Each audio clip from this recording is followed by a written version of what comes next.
Dando continuidade ao nosso segundo dia de GovTech Brasil, a nossa conversa agora vai ser sobre o setor de saúde. A introdução de tecnologias no ecossistema da saúde tem sido vista como um facilitador fundamental da expectativa de vida e do bem-estar. No mundo digital, existe um grande potencial em termos de eficiência e eficácia. Além disso, faz parte das metas do milênio da ONU o uso de novas tecnologias para promover a saúde pública. Saúde é mais do que energia, disposição física e mental.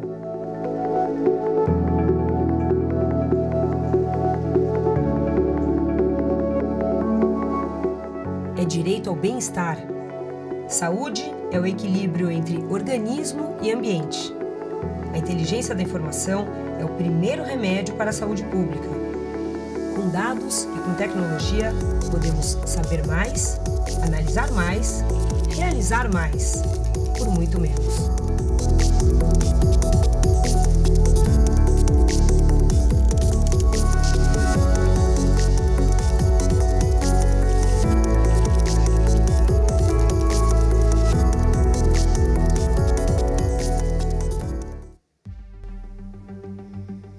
Para o nosso painel sobre saúde, eu convido ao palco o professor assistente da USP, ex-presidente da Anvisa e ex-secretário municipal de saúde de São Paulo, Gonzalo Neto.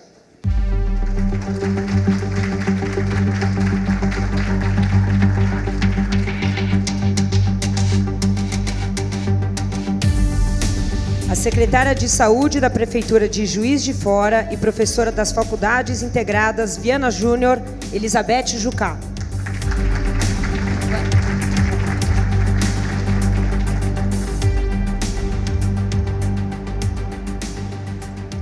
A ex-sócia da McKinsey & Company e presidente da Optum no Brasil, que é uma empresa de tecnologia de serviços de saúde e inovação, Patrícia Ellen.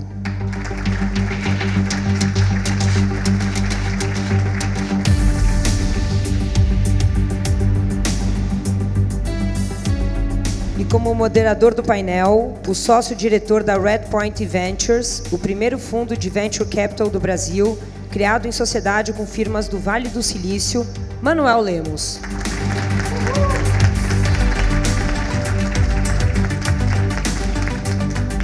Bom, podemos sentar.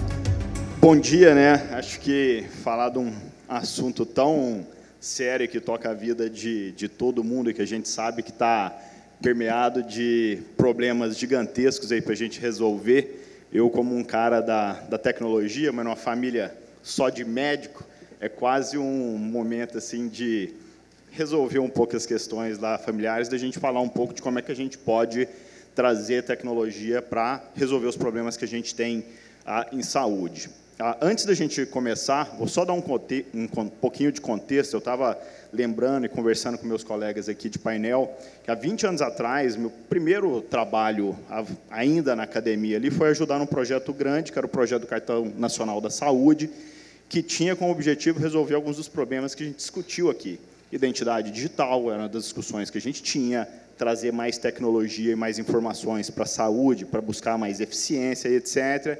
E a gente vê que muito pouco disso aconteceu de lá para cá. Então, no painel, essa é uma das óticas que a gente vai discutir aqui. A gente vai começar com a Patrícia mostrando para a gente um pouco de como é que saúde pode tocar a vida de todo mundo, escutar uma experiência de primeira mão da Beth, lá em Juiz de Fora, trabalhando com startups nesse espaço, e o professor Gonçalo vai contar para a gente um pouco onde a gente está, e aí a gente começa nosso papo. Patrícia, por favor. Obrigada, Manuel. Eu não sou de uma família de médicos, trabalho com tecnologia, mas sou da maior família que eu conheço no Brasil. São 115 pessoas.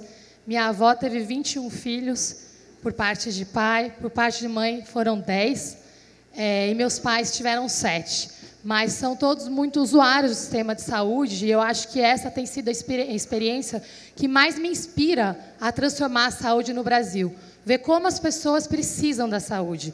Eu tive o privilégio de ter flexibilidade, de ter acesso de várias formas, mas não é a realidade da minha família, né? Então, é o que me inspira realmente a transformar a saúde através da tecnologia. Eu sempre penso que eu estou ajudando cada um deles quando eu implemento cada um dos projetos que eu faço em tecnologia hoje. E é um pouco do que eu tentei fazer aqui. Eu assumi aqui um caminho bem arriscado, pedi para fazer uma apresentação, porque a gente sempre fala de tecnologia muito no conceitual ou muito no técnico. E até inspirada pela provocação do Luciano aqui, né, com a Cristiane, que a gente viu a história dela ontem, eu trouxe um pouco a jornada de uma pessoa na saúde no Brasil, como ela é hoje e como ela poderia ser. E para falar disso, eu vou dar um pouquinho do panorama de saúde e por que a tecnologia é tão importante. Primeiro, eu sou uma pessoa otimista. E, na verdade, nos últimos 40 anos, o mundo está evoluindo bastante, né? Esse é um gráfico do Gapminder que mostra o que tem acontecido com a expectativa de vida e com a renda das pessoas em várias regiões. É certo que nós temos diversos problemas e desafios, mas tanto a expectativa de vida quanto a renda tem aumentado muito. Infelizmente, essa distribuição não é igual para todos. Em especial, no caso do Brasil, a gente tem um problema muito grave de desigualdade, né? Nós somos o 10º país mais desigual do mundo. Temos, sim, um grande avanço. Tivemos uma conquista que é o SUS. Quase 70% da população hoje tem acesso à atenção primária. E isso aconteceu em menos de 20 anos.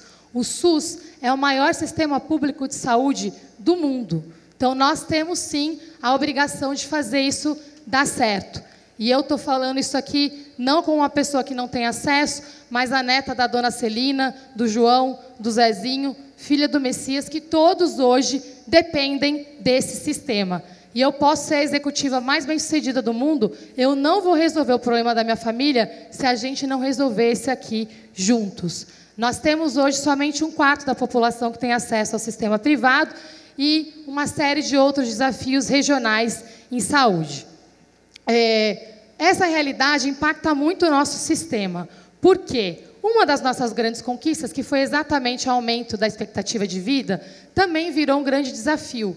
Hoje, a maior causa de mortalidade que nós temos no Brasil é relacionada a doenças crônicas. Algumas delas por causa de velhice, outras por causa de hábitos. O fato é que nós temos um desafio grande, um sistema novo para ser trabalhado para essa geração mais idosa.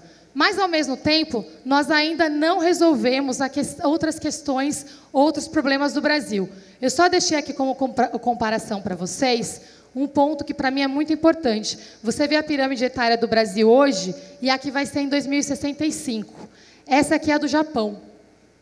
Nós vamos ter um Japão, num país que não enriqueceu e não prosperou como o Japão. Mas nós continuamos com os desafios de países bem pobres. E é por isso que a gente fala que o Brasil enfrenta hoje a tripla carga de doença. Falei das doenças crônicas, mas nós, infelizmente, ainda enfrentamos doenças infecciosas que cresceram nos últimos anos. A malária cresceu quase 50% ano passado. Nós tivemos recorde de casos de dengue em 2015. Então, temos desafios bastante significativos para trabalharmos aí nos próximos anos. E vamos ter um painel de segurança, mas nós temos também, infelizmente, a terceira maior causa de mortes hoje relacionada à violência. Violência no trânsito, homicídios e outras questões. Isso se chama tripla carga de doenças. Por quê? São 3 sistemas completamente diferentes de saúde que nós precisamos para essas 3 necessidades. E por isso que nós vemos os nossos gastos de saúde crescendo aí bastante. Tem várias outras questões, mas tem aqui uma comparação do IPCA com os gastos de saúde ano a ano. Num país que precisa aumentar seus gastos em saúde, em educação, em segurança, com a discussão que a gente acabou de ver antes sobre os nossos desafios de recursos e gestão, a conta não fecha. Aí volta ao meu ponto otimista. Tem um lado do Brasil que pode, talvez, trazer a solução para a gente. Se a gente prestar atenção no que está acontecendo em tecnologia, nos últimos 2 anos, nós geramos mais dados do que em toda a história da humanidade. O iPhone que cada um de nós... Quem tem iPhone aqui hoje? Não estou fazendo propaganda da Apple, não, mas metade das pessoas ou mais. A capacidade de processamento do iPhone que está na mão de vocês hoje é 120 vezes maior do que a capacidade do primeiro iPhone que vocês tiveram há 7, 8 ou 9 anos atrás. Mas isso não seria possível se a gente não tivesse avançado em outras duas coisas. A conectividade, o número de dispositivos conectados vai triplicar até 2020. Tá? Porque o iPhone sozinho não funciona, mas ele está conectado com vários outros dispositivos. É isso que a gente fala da internet das coisas. Mas o ponto mais importante é o custo. Hoje, essa capacidade de processamento é muito mais acessível. Esse é um gráfico aqui que a primeira vez quem colocou na rua foi a Singularity University, que mostra quanto que a gente consegue processar com $1.000. E a gente hoje consegue processar com $1.000 a capacidade do cérebro de um rato. Tá? E aí, vamos conseguir a capacidade de um cérebro humano em menos de 5 anos, e há especialistas que dizem que em menos de 10 a gente vai conseguir processar com $1.000 a capacidade de todos os cérebros humanos. E aí nós temos outra boa notícia, que é o brasileiro é muito digitalizado. Há mais aparelhos celulares no Brasil do que habitantes, e os usuários de internet, de celular e etc., estão muito conectados. Então, o que a gente pode fazer com isso na saúde? A gente precisa conectar a saúde. 80% dos registros médicos hoje contêm dados não estruturados e não integrados. E hoje, 30% dos serviços públicos são feitos diretamente no balcão. Isso é em geral. Na saúde é muito mais. A gente precisa digitalizar esse acesso. E a boa notícia também é que nós temos tecnologias disponíveis para fazer isso acontecer. Telemedicina, monitoramento remoto, vestíveis, tudo isso existe e é acessível hoje. A outra boa notícia é que o impacto disso é enorme. Eu peguei o exemplo aqui de internet das coisas. Até 2025, internet das coisas, no estudo da McKinsey, vai gerar entre 4 e 11 trilhões de dólares de riqueza para o mundo. E saúde é o terceiro ambiente de maior impacto. Um trabalho feito pelo MCTIC com o BNDES, onde o Ronaldo e eu tivemos a oportunidade de liderar, comprovou para a gente a outra boa notícia, que a internet das coisas no Brasil pode gerar até 200 bilhões de reais até 2025, e saúde é o primeiro setor de maior impacto, no caso do Brasil. Por que saúde é de maior impacto? Por tudo aquilo que eu falei. A gente tem desafios da tripla carga, gastos, dificuldades de acesso, a questão de ser um país continental. Então, está aqui a grande oportunidade. Sem tecnologia aplicada em escala, a gente não resolve o problema de saúde no Brasil. Então, eu trouxe aqui de uma forma prática como a gente pode fazer isso acontecer. Eu trouxe 5 casos aplicados de uma forma bem real, que é na vida. Eu vou pular isso aqui um pouquinho, porque eu vou passar mostrando na prática. Eu vou disponibilizar a apresentação para vocês, tá, gente? Porque ela tem muito conteúdo. Vou pular aqui para vocês. Todas as tecnologias que a gente pode aplicar, tudo que está aqui são cases reais. Mas eu fiz diferente, inspirada aí pela história da Cristiane. Eu vim contar a história da Isabel. Ela tem 50 anos, é hipertensa, realizou atendimentos e exames laboratoriais no sistema público e também no privado, que é o que as pessoas têm feito hoje. Para sobreviver ao dia a dia, elas vão no público, quando elas acham, por algum motivo, não conseguiu o exame, vão entrar na fila, só vou ter um retorno daqui a 6 meses, daqui a 1 ano, elas juntam o dinheirinho delas e fazem o exame no privado. Só que o problema é que as coisas começam a ficar desconectadas. Então, a vida da dona Isabel, o que aconteceu? Os dados dela hoje, quando ela vai em cada consulta, em cada exame, eles são, em geral, digitalizados. Só que eles ficam desintegrados, eles não conversam entre si. Ela, no caso da Isabel, realizou exames no sistema privado e constatou uma alteração no cateterismo cardíaco e uma alteração de diabetes. Só que esses dados ficaram isolados, ninguém teve acesso a eles também. E o que aconteceu com a Isabel? Ela deu entrada no hospital inconsciente, só que ao acessar o registro eletrônico dela, infelizmente o médico não teve acesso a nenhuma daquelas informações dos exames que ela fez.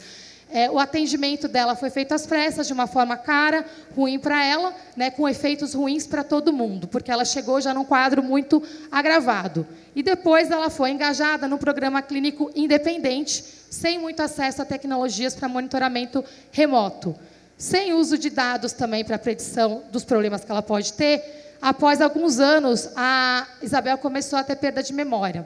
E ela foi diagnosticada mais tarde com Alzheimer. Tudo isso a gente acompanhou a Isabel aí por quase 10 anos. A Isabel foi um compilado de vários pacientes e a gente criou a história dela aqui, mas o ponto é o seguinte, isso é a vida real de muitas pessoas. Como a vida dela poderia ser com tecnologias que já são aplicadas hoje e que podem ser aplicadas em escala para muitas outras histórias com um final mais feliz, como foi o caso aqui da Isabel. Primeira parte é a história dos dados. A gente sempre fala de integrar dados. Hoje, já existem várias técnicas de processamento de linguagem natural, onde a gente junta os dados das pessoas, transformando os dados desestruturados em dados estruturados, para conseguir criar uma visão integrada da informação das pessoas. Primeira etapa é processar. É uma linguagem ainda de programação e tecnologia. A segunda etapa é disponibilizar esses dados de uma forma integrada. Aí eu vou confundir um pouco vocês, porque está todo mundo falando de prontuário eletrônico, eu vou falar para vocês do prontuário único. Qual que é a diferença? O prontuário eletrônico integra os registros de um indivíduo dentro daquele sistema de saúde específico. O prontuário único traz toda a nossa história, tudo que é relevante para a nossa história de saúde, inclusive informações do tipo: frequento uma academia, pratico exercício, qual que é a minha informação sociodemográfica, meu bairro, o que em inglês a gente chama de Individual Health Record. Então, essa é a discussão mais avançada que se está tendo em saúde hoje. E a gente está falando ainda de ter uma identidade única, uma identidade digital única, um prontuário integrado, enquanto, na verdade, a gente deveria estar discutindo o prontuário único. A boa notícia é que, para ter o prontuário único, a gente tem que ter as outras 3 coisas funcionando. Então, às vezes, é mais fácil sonhar grande do que a gente sonhar em etapas, porque, senão, daqui a 20 anos, a gente ainda vai estar discutindo se a gente tem uma identidade única, não é nem digital, uma identidade única ou não. Então, o próximo passo é disponibilizar essa informação de uma forma integrada, para que o médico consiga ter acesso e resolver o problema da Isabel mais rápido. O próximo passo é acompanhar, colocar a Isabel num programa clínico que dê resultado. E aqui é um exemplo do NurseLine, eu já aplico isso em vários lugares no Brasil hoje. E só um ponto importante. A gente tem um problema no sistema que é o seguinte: tem gente usando demais o sistema e não precisa, tem gente que deveria estar usando o sistema e não está. A gente precisa inverter isso. Isso aqui é o exemplo de uma população estratificada de um sistema de saúde, mas a gente comprovou que cerca de 20% dos pacientes de saúde utilizam o sistema da forma esperada. O restante ou está utilizando de mais ou de menos. Com analytics e programas de atendimento remoto, a gente consegue corrigir isso no sistema completo. E dar apoio para o enfermeiro do outro lado, usando chatbots, para que ele consiga fazer o apoio. Eu termino aqui com isso, eu vou disponibilizar isso para vocês. O fato é, a vida da dona Isabel pode ser bem diferente com tecnologias que já existem hoje. Qual que é o desafio que a gente tem com relação a isso hoje? A gente precisa conectar a nossa população também com infraestrutura de dados rápida, a gente precisa digitalizar os serviços de saúde, a gente precisa integrar o ecossistema de dados e precisa mudar os incentivos do sistema. Também lidar com o desafio de fraudes e crimes digitais. Como é que a gente pode fazer isso? Colocar o paciente no centro, então vamos resolver a história da dona Isabel. Não dá para resolver cada pedaço do sistema, senão a gente não vai resolver nada. Vamos falar da identidade digital única, mas também do prontuário único. Contratar a tecnologia assegurando qualidade, preço e inovação. A gente não pode contratar inteligência artificial por preço. Tá? E hoje é o que tem acontecido no Brasil. Garantir interoperabilidade entre as plataformas, implementar uma legislação que garanta a proteção de dados, em especial no caso de saúde, e assegurar infraestrutura tecnológica para todos. Minha última frase: para que tudo isso serve? Para que a gente ganhe tempo para fazer o que é mais importante na saúde, que é, de fato, ter uma saúde mais humana.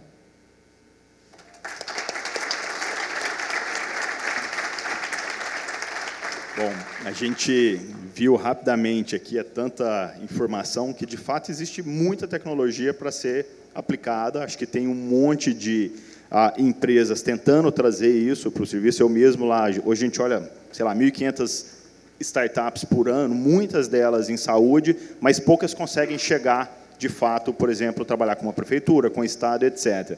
E a Beth tem um caso legal, onde eles tentaram fazer isso lá, acho que tem muito aprendizado. Vamos falar um pouquinho disso, Beth. Alô. Bom dia a todos. Patrícia, Gonzalez, Manuel. Gostaria de agradecer o convite da Letícia de estar aqui apresentando o nosso case. Eu gostaria de... Minha fala, eu observei, eu sou a única pessoa aqui nesse seminário que está no município. E está enfrentando no município e conversando com o usuário na sua porta todos os dias. Isso é uma dificuldade de tamanho. O que você me falou, Patrícia, é meu sonho de consumo como gestora da saúde.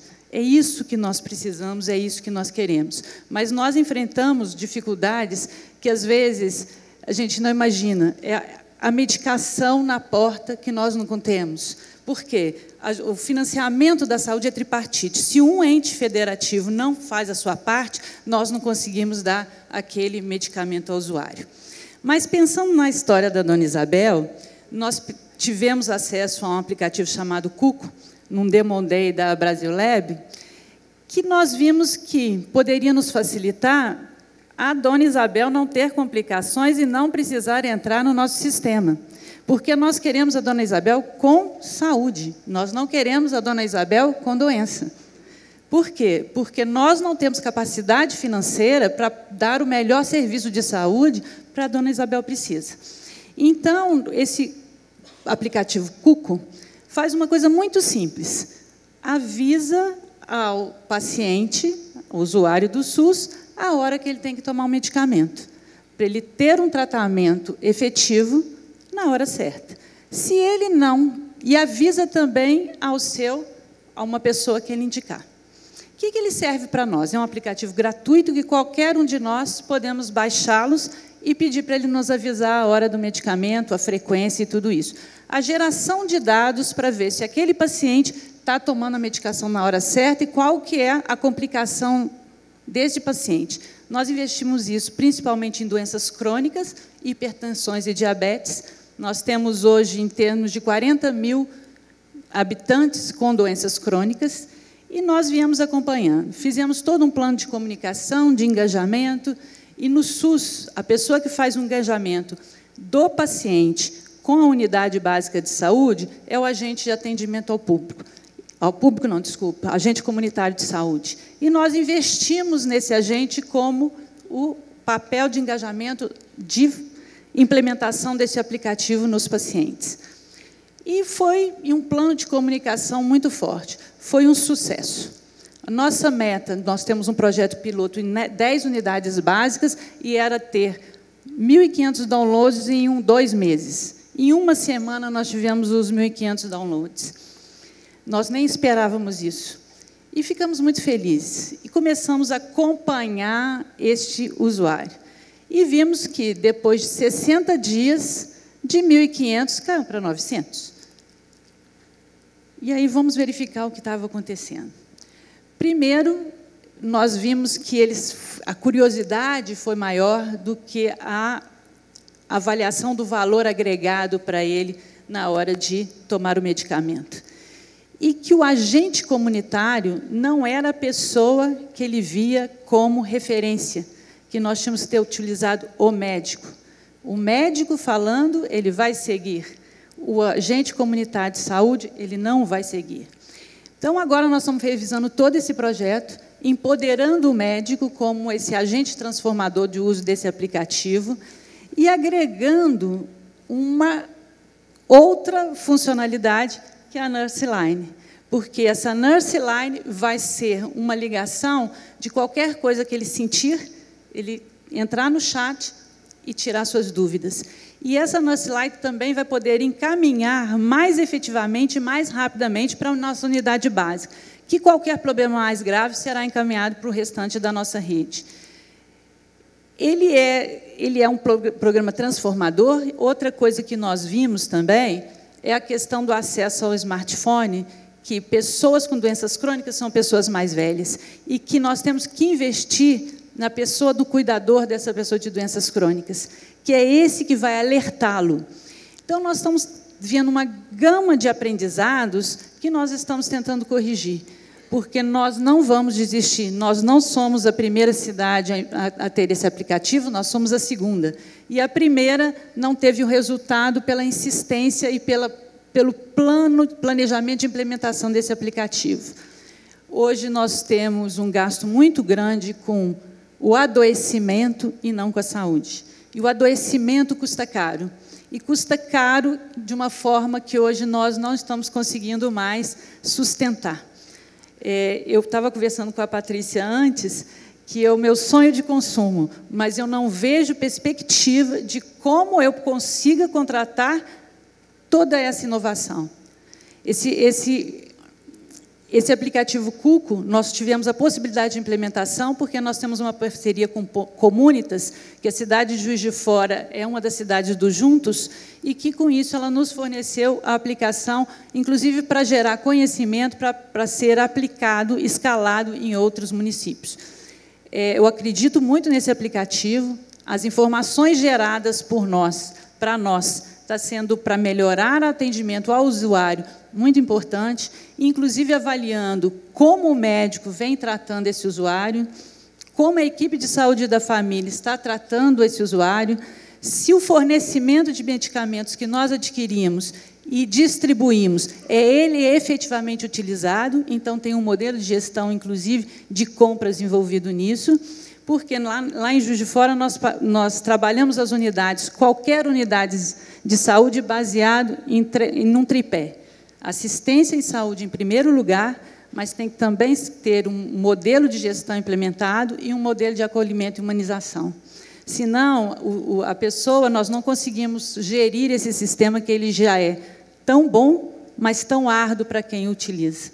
Esse caminho percorrido, nós conhecemos isso bem do usuário, sabemos que quando ele adoece, mas quando ele faz a saúde, que é na unidade básica, ele é muito bem acolhido, ele é muito bem recebido, mas nós não podemos deixar esse paciente adoecer. A hora que ele adoece é o caminho da dona Isabel.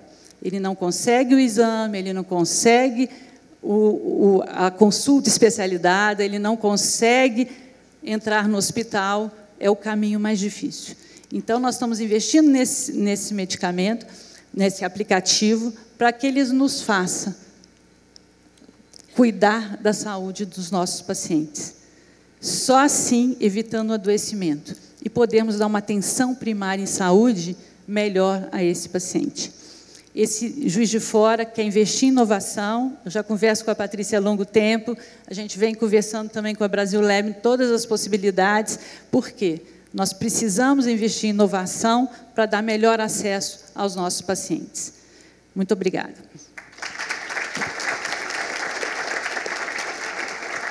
Bom, fazendo o gancho, né, acho que a gente vê, primeiro, essa história de é óbvio que a gente pode ter um impacto gigantesco trazendo tech para a saúde. Ao mesmo tempo, eu olho lá para trás, eu lembro da gente tendo as primeiras discussões lá do cartão, a gente vê que muito das coisas que foram feitas, até o Brasil pensando de maneira talvez muito inovadora para a época, de trazer padrões abertos de comunicação. Isso a gente está falando em 98, 99, a gente não tinha a internet como ainda é hoje, a pensar num terminal dedicado para o atendimento de saúde, abrir os dados para que os sistemas fossem interoperáveis, que a gente tivesse a identificação única dos pacientes, porque isso era uma base, o prontuário único. A gente já tinha essa ideia lá atrás. Uma das ideias do projeto do cartão era que o paciente, ao viajar com o cartão, ele pudesse recuperar o prontuário todo. Muito foi feito, muito foi investido, esse projeto foi premiado, foi considerado um dos maiores projetos computacionais do mundo. Em 2003, eu mesmo apresentei ele no Vale do Silício lá. E a gente vendo, né, Gonzalo, de lá para cá, muito pouco dessas coisas ficaram. As ideias foram muito boas, mas a infraestrutura que foi construída praticamente não existe mais. Né? Eu acho que aí eu abriria a pergunta aqui para você falar para a gente um pouco por que isso acontece desse jeito, e aí a gente pode discutir de como é que a gente pode fazer para mudar esse quadro.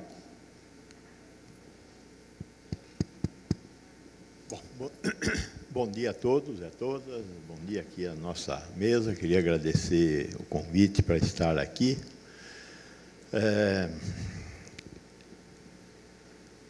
Há uns tantos anos atrás, eu fui convidado para um debate e estava lá o representante da Médicos Sem Fronteira, e ele falou: Gonçalo, boa medicina se faz com 3 Es.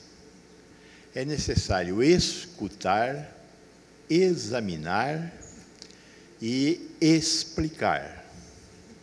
3 Es. Algum tempo atrás, eu pensando nessas coisas, estava no Hospital Sírio-Libanês e estávamos no momento de certificação do hospital. Eu falei, tem um 4º E aí que nós temos que acrescentar, que é escrever. Porque, se não houver registro, hoje nós somos 14 profissionais na área de saúde, 14. A área de saúde é uma das áreas que tem mais número de profissões. Cada profissão é uma linha de conhecimento que interfere no futuro da vida da pessoa. Então, se não escrever, os outros não saberão o que está acontecendo. Os outros profissionais. E aí o paciente vai ser ressubmetido a tudo aquilo.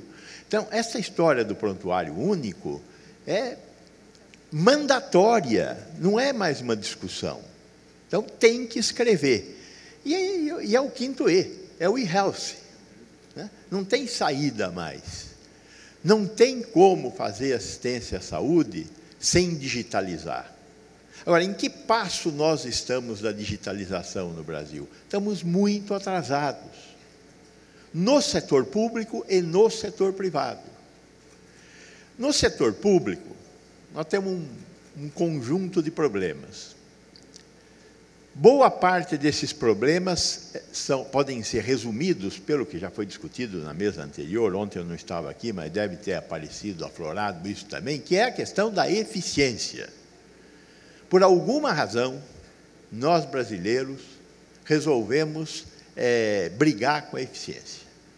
Não medimos, não temos métrica, não temos meta. No setor público, tem um conjunto de razões. Uma das principais é que o setor público brasileiro, hoje, ele está parado na década de 50, num tempo pré-digitalização. Então, computador, essas coisas, não tem sentido. E quando você tenta fazer alguma coisa nesse espaço, você sempre vai ter a companhia de um monstro estatal do tipo SERPRO, do tipo Prodesp, do tipo Prodan, aqui no município de São Paulo, olhando ameaçadoramente em cima de você. Quer dizer, você acaba tendo que servir a uma corporação e não servir ao paciente ou servir aos seus propósitos. Este é um problema gravíssimo. Os poucos exemplos no setor público que conseguiram fugir disso foram os que conseguiram escapar desses mega monstros estatais. Então, surgir soluções locais é muito bom, só que tem um problema: eles pecam na intercambialidade, eles não são conectáveis depois. Então, nós temos até alguns bons exemplos, poucos bons exemplos no setor público, como o caso da cidade de Curitiba, Belo Horizonte, Fortaleza. Tem o Paraná tem alguns bons exemplos, Minas tem outros bons exemplos também, mas tem esse problema da conectividade. E aí o problema da eficiência é gravíssimo. O setor privado ignora a eficiência também.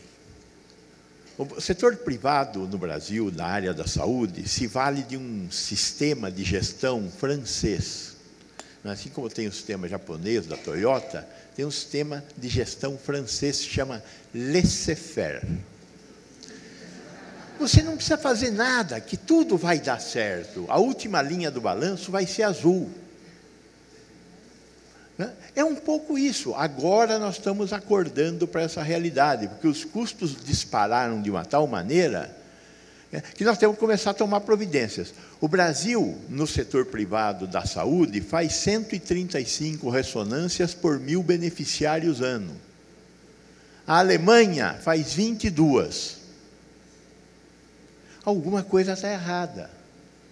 Quer dizer, nós usamos ao máximo a capacidade das nossas máquinas e não interessa o que os pacientes têm.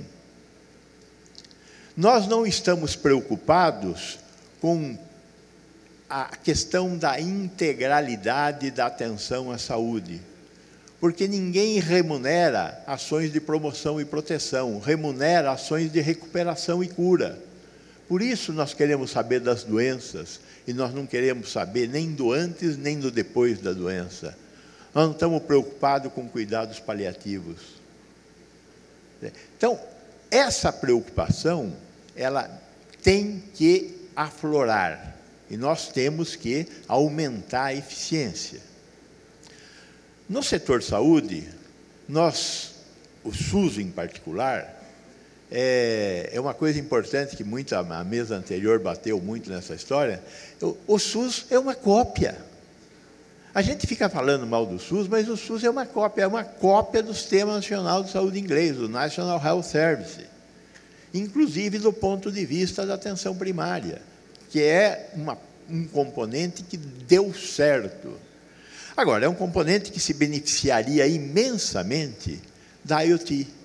É um componente que se beneficiaria imensamente da existência de um prontuário único. Agora, nós temos que vencer esses desafios. Parte dos desafios, principalmente do setor público e do SUS, são problemas de interoperabilidade. Nós temos que gerar redes regionais. As pessoas moram em pequenas cidades. E a assistência à saúde está concentrada em grandes cidades. Nós temos que revisitar isso. Temos 6.200 hospitais no Brasil. Destes, 60% têm menos de 50 leitos. Hospitais com menos de 50 leitos não servem para nada, porque não tem escala para ter tecnologia. Desses 6.200 hospitais, no máximo 500 são informatizados. Prontuário eletrônico, não o único, prontuário eletrônico, se nós tivermos 20 hospitais no Brasil que têm um prontuário eletrônico em nível 6 da RIMS, é muito. Então, há muito que fazer e caminhar. Agora, a sociedade precisa se manifestar em relação a isso. Temos que buscar essa tecnologia e utilizar essa tecnologia para aumentar a eficiência do setor saúde. Não tem saída. Uma das coisas que nós vamos ter que discutir no próximo governo é que, sim, é SUS. Não tem saída sem SUS. Não tem civilização sem SUS. E a iniciativa privada pode estar junto, deve estar junto, tem que estar junto, mas nós temos que ter SUS para o grosso da população. Agora, nós temos que avançar muito na utilização da digitalização. Não tem saída também. Temos problemas de confidencialidade, de privacidade de dados, que nós estamos cada vez mais próximos de resolver. Esse foi um dos grandes problemas do cartão SUS. Como é que se resolve os problemas de confidencialidade? Agora, com a possibilidade da utilização do blockchain, temos um instrumento poderoso para resolver esses problemas de privacidade. Mas nós vamos ter que enfrentar o desafio da digitalização no Brasil. E temos que fazer com que a eficiência se torne um desafio para o Estado, e um desafio para a iniciativa privada, no caso das operadoras de saúde, que atendem hoje 25% da população brasileira. Então, esse caminho é o caminho que nós estamos atrasadíssimos, mas estamos trilhando. Existem bons exemplos. Temos que copiar melhor esses bons exemplos e aprender com os erros que cometemos, como esse do cartão SUS. O cartão SUS custou para o Brasil, no mínimo, uns 500 milhões de reais até hoje. E não deu resultado palpável ainda. Então, nós temos que aprender, estudar. Estamos trabalhando com problemas absolutamente complexos. Problemas complexos não têm soluções simples e exigem estudo. Temos que estudar para fazer propostas mais adequadas. Eu acho que esse é o nosso desafio. Muito obrigado.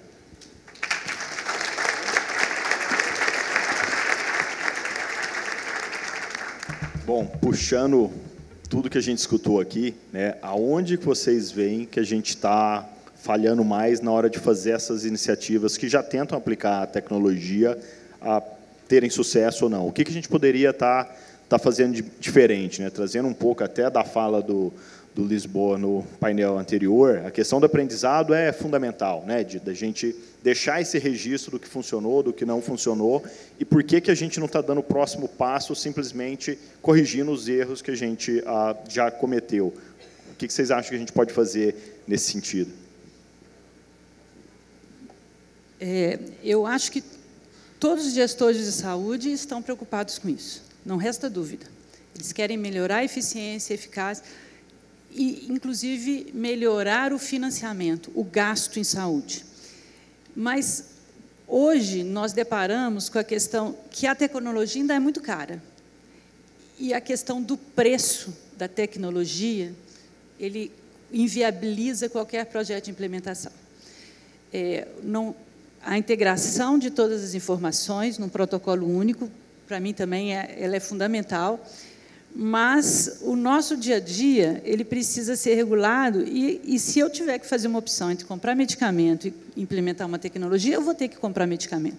Então, acho que essa parceria com o setor privado ele é fundamental.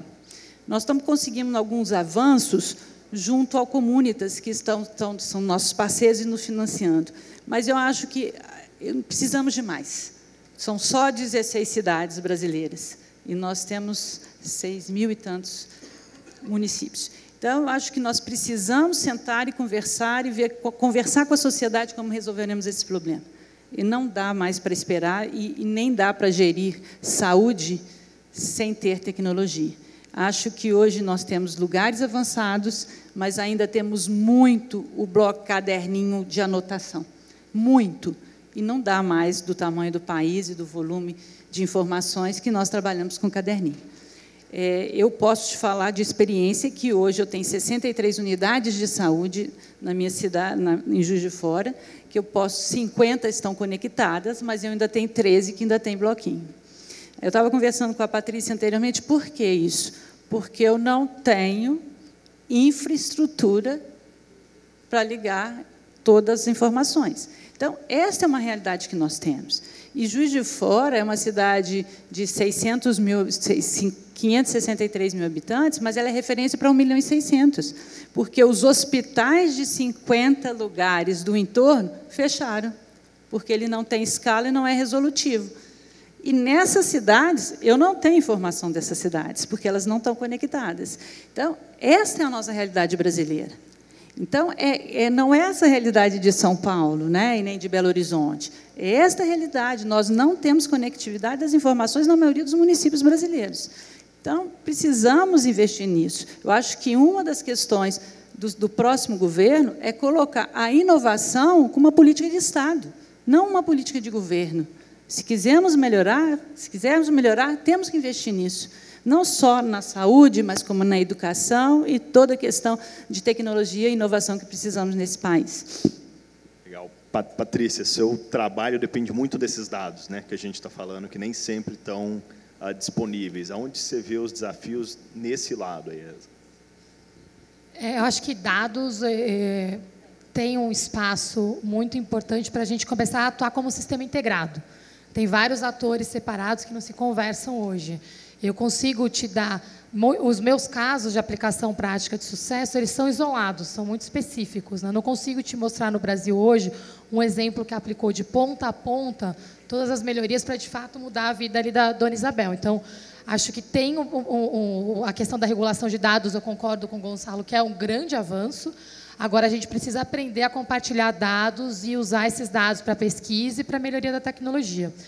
Um outro ponto que eu queria mencionar, atrelado a isso, que hoje é minha maior dificuldade, é talento. A gente tem uma questão assim, para formar talentos em tecnologia, que é um desafio muito grande para o Brasil.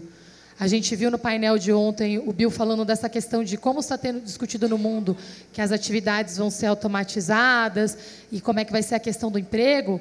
Eu tenho uma preocupação, qual que vai ser o papel do Brasil no mundo, né, com essa digitalização. Então, investir em educação também é fundamental para que o nosso trabalho na saúde seja realizado.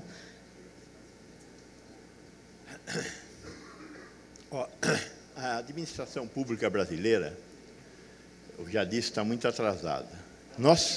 Quando a gente chega na hora, quando a gente chega no governo, tem 4 anos, se a gente dura 4 anos, a maioria não dura, né? Mas quando você dura 4 anos, quando está no fim do 3º, você está sabendo o que vai fazer.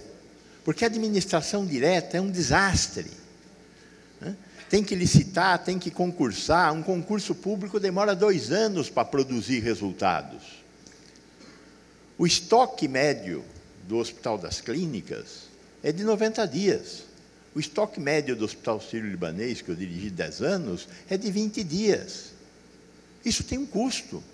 E esse custo é fruto de licitação. Então, tem que revisitar a administração direta.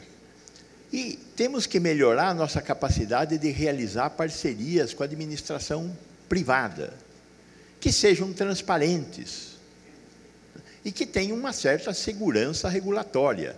Isto é uma coisa possível. As OS, tem OS boa e tem umas poucas OS ruins. Onde o homem põe a mão, sempre vai ter problema. E você tem que ter transparência e controle. Por outro lado, as PPPs, na área da saúde, só tem até agora uma bastante exitosa, que é lá do Hospital do Subúrbio, em Salvador, fantástica, né? Aqui em São Paulo e em Minas estão nascendo algumas, vamos ver o que vai dar. Mas tem instrumentos de melhoria, mas nós precisamos revisitar esses instrumentos de melhoria. Por quê? Porque nós não temos tempo. Se a gente passa os 4 anos, acabou. Alguns lugares, o exemplo de Curitiba é fantástico, o exemplo de Curitiba tem 20 anos de governabilidade do mesmo partido. Às vezes, ser do mesmo partido não dá certo. O município de São Paulo é PSDB, o Estado é PSDB, e eles não conseguem ter um sistema para oferecer consultas para a cidade de São Paulo que seja único, um sistema com uma regulação única. Há anos isso está acontecendo. O município oferece 18 milhões de consultas, o Estado oferece outras 18 milhões de consultas, e os pacientes têm que se inscrever nas 2 listas. Isso é um desastre. Então, temos que criar regiões de saúde, independente de partido, olhando para a trajetória do paciente na rede. Isso é um desafio que a sociedade tem que conseguir ultrapassar. Mais até uma anedota, né, para tentar tangibilizar um pouco o tamanho do problema da questão de interoperabilidade e falta de identificação única, etc. Na época do projeto, a gente mapeou todos os sistemas do DataSUS, né, de base nacional, não eram só os sistemas muito pequenos. Eram algumas dezenas de sistemas de base nacional que não se conversavam, sendo criados dentro do mesmo órgão. Para a gente ter uma noção de quão grave é o problema. Pegando o gancho, até na provocação do Armínio, de a gente copiar, né, eu tenho acompanhado algumas startups, inclusive no nosso portfólio, que trabalham com saúde, e falando com pessoas nos Estados Unidos, a gente vê que teve um momento nos Estados Unidos que teve uma imposição para digitalização, inclusive nos consultórios. Né, a história toda de que você não podia fazer mais prescrições eletrônicas sem digitalização, e etc. E aqui no Brasil, a realidade é assustadora. Mais de 70% dos médicos não usam nenhum tipo de sistema informatizado. A prescrição, acho que até menos ainda. E os dados da Organização Mundial de Saúde é que 70% das prescrições no Brasil têm chance de erro. Imagina o custo disso. Será que não é hora da gente se inspirar em alguma dessas ações e tentar forçar um pouco? Porque senão a gente não vai conseguir, no ritmo que está, vai demorar muito o processo para a gente poder digitalizar, que é uma base para o estudo que a gente está falando aqui. Como é que vocês veem isso? Acho que talvez, não sei se impor a digitalização, mas talvez não barrar a digitalização, porque hoje a gente tem algumas regulamentações que barram a digitalização e as parcerias. Então, muito do que a gente falou aqui, começando pela lei de contratação de serviços, né, e depois indo para o modelo que é feito hoje para permitir algumas tecnologias de serviço remoto, hoje a gente tem um arcabouço regulatório que barra essa inovação. Eu vou pegar o exemplo da telemedicina. Hoje, para a telemedicina acontecer, você precisa de um médico em cada ponta. Acaba sendo um modelo de segunda opinião. A gente falou do modelo inglês, que foi a fonte de inspiração do SUS. Hoje, no modelo inglês, todo o modelo de telemedicina, atendimento remoto e nurse line tem sido uma das grandes saídas para a gestão de custo, que também está sendo um desafio para eles lá. Então, acho que se a gente tiver um modelo que não atrapalhe, já vai ser assim, um bom passo dado, e nesse sentido de ver o sistema como um todo, atuando de uma forma mais integrada.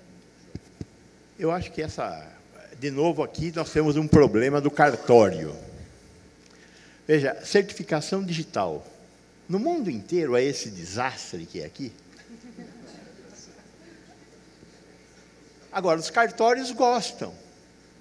E os brasileiros gostam do cartório de certificação digital? Se gostam, vamos seguir.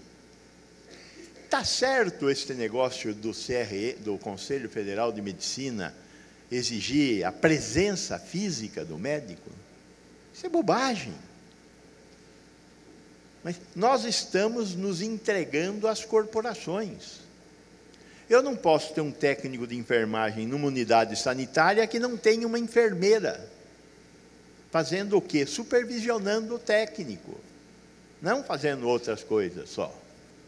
Então, quer dizer, essa coisa das corporações, elas colocam boa parte das possibilidades que nós teríamos de estar turbinando as ações de saúde por terra e jogando a eficiência no mato.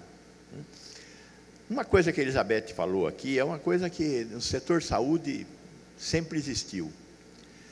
Remédio é mais importante do que qualquer coisa. Então, as ações de saúde, de uma certa forma, são mais importantes do que qualquer coisa. Então, no passado, a gente não comprava computador, porque computador custava caro, e não tinha dinheiro para comprar computador e remédio. Então, a gente comprava remédio e não comprava computador. E nunca tinha controle de estoque. E aí sobrava remédio e a gente queimava o remédio.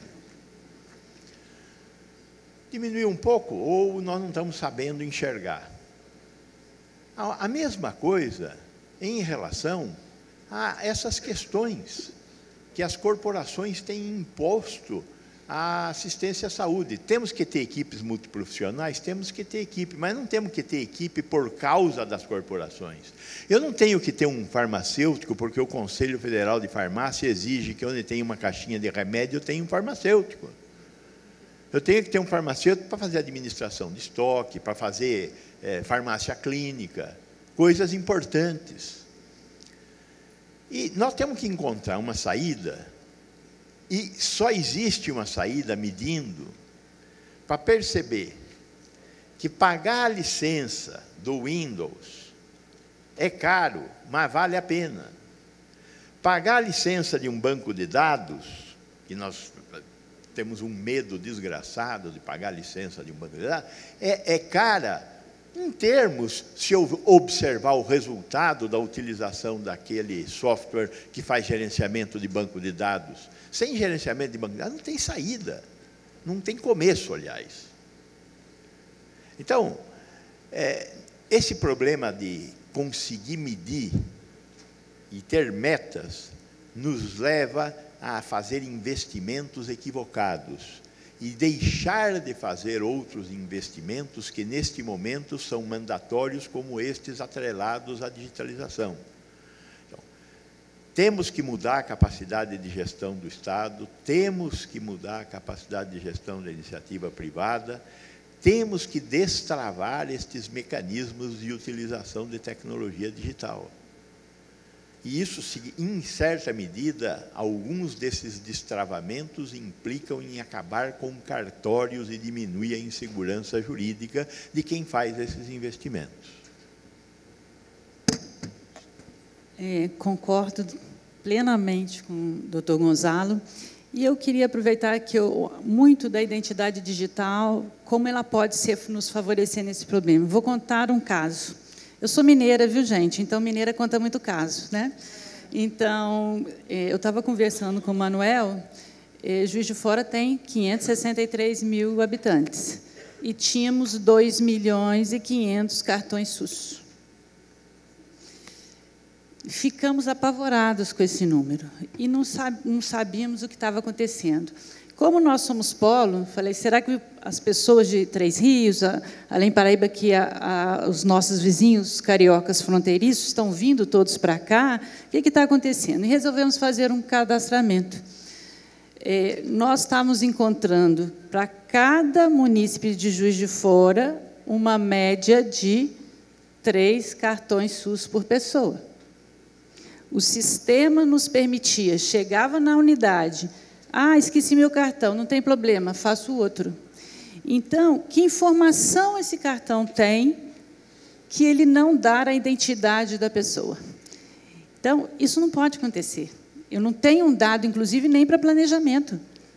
Então, hoje nós refizemos, e o próprio Ministério da Saúde reviu o sistema dele, não possibilitando mais isso. Então, se eu preciso ter informações integrais desse paciente, mas com uma base de dados confiáveis. Ainda tem esse problema. Na saúde, nós não temos muita base de dados confiáveis. Porque o registro ainda é precário, muito precário. Porque se eu ainda tenho a pessoa que tem a caderneta, quando ela passa para esse sistema, não tem confiabilidade naquela informação. Então, nós precisamos de essa questão da identidade digital e do protocolo amplo, ele é fundamental para a gente melhorar a nossa saúde no Brasil, principalmente na ponta. Infelizmente, a gente vai ter que entrar aqui no encerramento, todo mundo querendo escutar o Uri falar.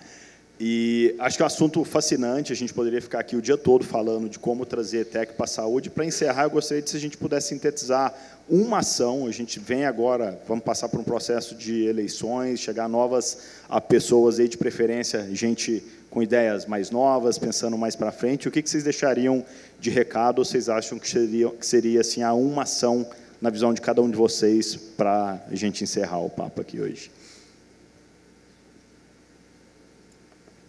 Uma ação é difícil, né? Bom, eu acho que, para mim, seria a saúde inteligente e humana ser parte do plano de governo desses gestores e prioridade, trazer esse sentido de urgência para resolver esses problemas agora. Eu acho também que a saúde ela tem pressa e a inovação, mostrando para o usuário do SUS como agregador de valor. É fundamental isso. O usuário também tem que perceber que essa tecnologia é em prol dele. Bom, partindo da premissa que o principal problema do país é a desigualdade, e é esse o principal problema do país, eu acho que nós deveríamos ter um único sistema de regulação para a incorporação de tecnologia. Não pode ter um sistema de incorporação de tecnologia para assistência médica supletiva, que é a TUS, e um sistema de incorporação de tecnologia, que é a Conitec, para o SUS. Tem que ter um sistema único. E todos têm que lutar para que esse sistema único tenha a tecnologia que produz os melhores resultados no momento em que os pacientes dela necessitam. E nós vamos caminhar cada vez mais nesse sentido. É lógico que os problemas são muitos. Agora, este é um dos problemas que conseguem turbinar a desigualdade. E nós temos que conseguir reduzir as desigualdades neste país. Bom, eu queria